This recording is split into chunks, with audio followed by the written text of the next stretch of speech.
This entire video is only a little over 15 minutes long, so please watch all the way through and see how God blesses your life in reward for spending this time with Him. Join us for our Bible study series as we explore the powerful story and writings of our Apostle Paul. Let's dive deep into the teachings and uncover the profound messages within this chapter. Before we get started, I want to tell you that Jesus loves you much more than you could possibly imagine. You may think you are not worthy, but you are. All you have to do is ask Him to forgive you, and He will. He wants to have a relationship with you. When we start a new relationship, our desire is to know the person we are in that relationship with better, right? You can do that by praying, reading, and studying the Bible, which is His love letter to us. Go ahead and get out your pen and paper. As you listen, be prepared to write down anything that speaks to you. Take your time and reflect deeply on the words. If you really want to get the most out of this chapter, you can download my Bible study template in the description below. It will help you dive deeper into what I read today, as well as a link to my Bible study tutorial video. You can pause this video at any time. Doing so will ensure you don't miss anything while you are taking down notes. And please don't forget to like, share, and subscribe. This will ensure you never miss an update. If you want to follow along, you can do so on the YouVersion app using the message Bible. Following along will ensure you get the most out of my reading today. As I read, ask yourself these 5 questions and write them down. S is for sin. Is there a sin to be avoided? P is for promise. Is there a promise to be claimed? E is for example. Is there an example to follow? C is for command. Is there a command to obey? K is for no. Is there something about God we need to know? Today I am going to read 2 Corinthians chapter 13 and Galatians chapters 1 and 2. So sit back and enjoy God's word of the day.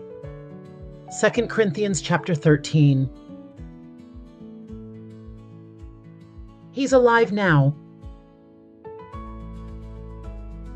Well, this is my 3rd visit coming up. Remember the scripture that says, a matter becomes clear after 2 or 3 witnesses give evidence? On my 2nd visit, I warned that bunch that keeps sinning over and over in the same old ways that when I came back, I wouldn't go easy on them. Now, preparing for the 3rd, I'm saying it again from a distance. If you haven't changed your ways by the time I get there, look out. You who have been demanding proof that Christ speaks through me will get more than you bargained for. You'll get the full force of Christ, don't think you won't. He was sheer weakness and humiliation when He was killed on the cross. But oh, He's alive now in the mighty power of God. We weren't much to look at, either when we were humiliated among you, but when we deal with you this next time, we'll be alive in Christ, strengthened by God. Test yourselves to make sure you are solid in the faith. Don't drift along taking everything for granted. Give yourselves regular checkups. You need first-hand evidence, not mere hearsay, that Jesus Christ is in you. Test it out. If you fail the test, do something about it. I hope the test won't show that we have failed, but if it comes to that, we'd rather the test showed our failure than yours. We're rooting for the truth to win out in you. We couldn't possibly do otherwise. We don't just put up with our limitations, we celebrate them, and then go on to celebrate every strength, every triumph of the truth in you. We pray hard that it will all come together in your lives. I'm writing this to you now so that when I come, I won't have to say another word on the subject. The authority the Master gave me is for putting people together, not taking them apart. I want to get on with it and not have to spend time on reprimands. And that's about it, friends. Be cheerful. Keep things in good repair. Keep your spirits up. Think in harmony. Be agreeable. Do all that, and the God of love and peace will be with you for sure. Greet one another with a holy embrace. All the brothers and sisters here say hello. The amazing grace of the Master, Jesus Christ, the extravagant love of God, the intimate friendship of the Holy Spirit be with all of you. Galatians chapter 1. I, Paul, and my companions in faith here send greetings to the Galatian churches. My authority for writing to you does not come from any popular vote of the people, nor does it come through the appointment of some human higher up. It comes directly from Jesus the Messiah and God the Father who raised him from the dead. I'm God commissioned. So I greet you with the great words, grace and peace. We know the meaning of those words because Jesus Christ rescued us from this evil world we're in by offering himself as a sacrifice for our sins. God's plan is that we all experience that rescue. Glory to God forever. Oh, yes.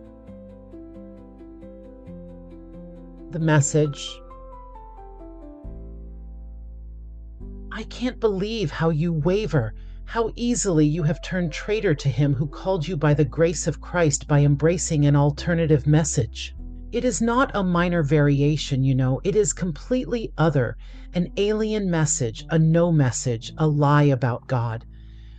Those who are provoking this agitation among you are turning the message of Christ on its head. Let me be blunt.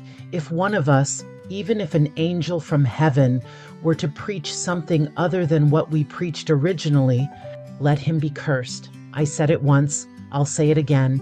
If anyone, regardless of reputation or credentials, preaches something other than what you received originally, let him be cursed. Do you think I speak this strongly in order to manipulate crowds, or court favor with God, or get popular applause? If my goal was popularity, I wouldn't bother being Christ's slave. Know this, I am most emphatic here, friends. This great message I delivered to you is not mere human optimism. I didn't receive it through the traditions, and I wasn't taught it in some school. I got it straight from God, received the message directly from Jesus Christ.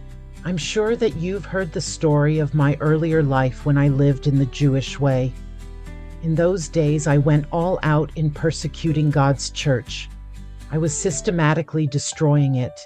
I was so enthusiastic about the traditions of my ancestors that I advanced head and shoulders above my peers in my career. Even then, God had his eye on me. Why, when I was still in my mother's womb, he chose and called me out of sheer generosity. Now he has intervened and revealed his Son to me so that I might joyfully tell non-Jews about him. Immediately after my calling, without consulting anyone around me, and without going up to Jerusalem to confer with those who were apostles long before I was, I got away to Arabia. Later I returned to Damascus, but it was 3 years before I went up to Jerusalem to compare stories with Peter. I was there only 15 days, but what days they were! Except for our master's brother James, I saw no other apostles. I'm telling you the absolute truth in this. Then I began my ministry in the regions of Syria and Cilicia. After all that time and activity, I was still unknown by face among the Christian churches in Judea. There was only this report. That man who once persecuted us is now preaching the very message he used to try to destroy.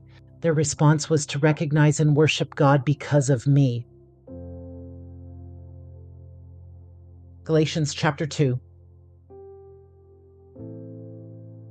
What is central? 14 years after that first visit, Barnabas and I went up to Jerusalem and took Titus with us. I went to clarify with them what had been revealed to me.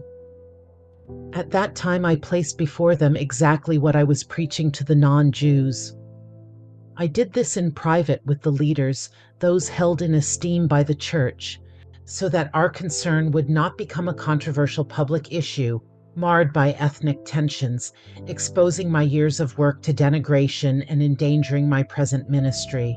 Significantly, Titus, non-Jewish though he was not required to be circumcised.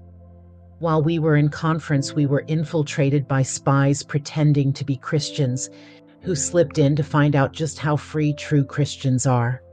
Their ulterior motive was to reduce us to their brand of servitude.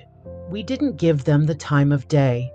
We were determined to preserve the truth of the message for you. As for those who were considered important in the church, their reputation doesn't concern me. God isn't impressed with mere appearances, and neither am I. And of course, these leaders were able to add nothing to the message I had been preaching. It was soon evident that God had entrusted me with the same message to the non-Jews as Peter had been preaching to the Jews. Recognizing that my calling had been given by God, James, Peter, and John, the pillars of the church, shook hands with me and Barnabas, assigning us to a ministry to the non-Jews while they continued to be responsible for reaching out to the Jews. The only additional thing they asked was that we remember the poor, and I was already eager to do that. Later, when Peter came to Antioch, I had a face-to-face confrontation with him because he was clearly out of line. Here's the situation. Earlier, before certain persons had come from James, Peter regularly ate with the non-Jews. But when that conservative group came from Jerusalem, he cautiously pulled back and put as much distance as he could manage between himself and his non-Jewish friends. That's how fearful he was of the conservative Jewish clique that's been pushing the old system of circumcision. Unfortunately, the rest of the Jews in the Antioch church joined in that hypocrisy, so that even Barnabas was swept along in the charade. But when I saw that they were not maintaining a steady, straight course according to the message, I spoke up to Peter in front of them all. If you, a Jew, live like a non-Jew when you're not being observed by the watchdogs from Jerusalem, what right do you have to require non-Jews to conform to Jewish customs just to make a favorable impression on your old Jerusalem buddies? We Jews know that we have no advantage of birth over non-Jewish sinners. We know very well that we are not set right with God by rule keeping, but only through personal faith in Jesus Christ. How do we know? We tried it, and we had the best system of rules the world has ever seen. Convinced that no human being can please God by self-improvement, we believed in Jesus as the Messiah, so that we might be set right before God by trusting in the Messiah, not by trying to be good. Have some of you noticed that we are not yet perfect? No great surprise, right? And are you ready to make the accusation that since people like me, who go through Christ in order to get things right with God, aren't perfectly virtuous, Christ must therefore be an accessory to sin? The accusation is frivolous. If I was trying to be good, I would be rebuilding the same old barn that I tore down. I would be acting as a pretender. What actually took place is this. I tried keeping rules and working my head off to please God, and it didn't work. So I quit being a lawman so that I could be God's man. Christ's life showed me how and enabled me to do it. I identified myself completely with him. Indeed, I have been crucified with Christ. My ego is no longer central. It is no longer important that I appear righteous before you or have your good opinion, and I am no longer driven to impress God. Christ lives in me. The life you see me living is not mine, but it is lived by faith in the Son of God, who loved me and gave himself for me. I am not going to go back on that. Is it not clear to you that to go back to that old rule-keeping, peer-pleasing religion would be an abandonment of everything personal and free in my relationship with God? I refuse to do that, to repudiate God's grace.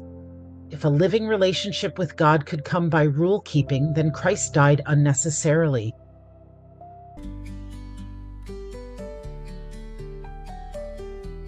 I hope you enjoyed my reading today.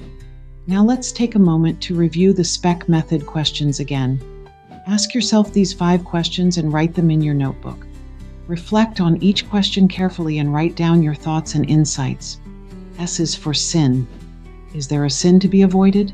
P is for promise. Is there a promise to be claimed? E is for example. Is there an example to follow? C is for command. Is there a command to obey? K is for no. Is there something about God we need to know? You can go through the steps in my Bible study template in the link below. Don't forget to like, share, and subscribe. May the Lord bless you and keep you. May the Lord make his face to shine upon you and be gracious to you. And may the Lord lift up his countenance upon you and give you peace. Amen. Thanks for watching.